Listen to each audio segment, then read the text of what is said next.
एक दिन सुबह सुबह मियाँ शेख चिल्ली बाजार पहुंच गए। बाजार से उन्होंने अंडे खरीदे और उन अंडों को एक टोकरी में भरकर अपने सिर पर रख लिया। फिर वह घर की ओर जाने लगे। घर जाते जाते उन्हें ख्याल आया कि अगर इन अंडों से बच्चे निकलें तो मेरे पास ढेर सारी मुर्गियां होंगी।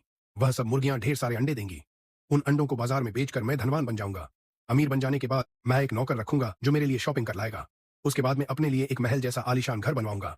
उस आलीशान घर में हर प्रकार की भव्य सुख सुविधा होंगी। भोजन करने के लिए, आराम करने के लिए और बैठने के लिए उसमें अलग अलग कमरे होंगे। घर सजा लेने के बाद मैं एक गुणवान, रूपवान और धनवान कन्या से शादी करूंगा। अपनी पत्नी के लिए भी एक नौकर रखूंगा और उसके लिए अच्छे अच्छे गहने वगैरह खरीदूंगा। शादी के बाद मेरे 5-6 बच्चे होंगे। बच्चों को मैं खूब प्यार से पालूंगा और फिर उनके युवा हो जाने के बाद उनकी शादी करवा दूंगा। फिर उनके बच्चे होंगे। फिर मैं अपने पोतों के साथ खुशी खुशी खेलूंगा। मियाँ शेख चिल्ली अपने ख्यालों में लहराते सोचते चले जा रहे थे। तभी उनके पैर पर ठोकर लगी और सिर पर रखी हुई अंडों की टोकरी जमीन पर आ गिरी। अंडों की टोकरी जमीन पर गिरते ही सारे अंडे फूटकर बर्बाद हो गए। अंडों के फूटने के साथ साथ मियाँ शेख चिल्ली के ख्याली पुलाव सपने भी टूटकर चूर चूर हो गए।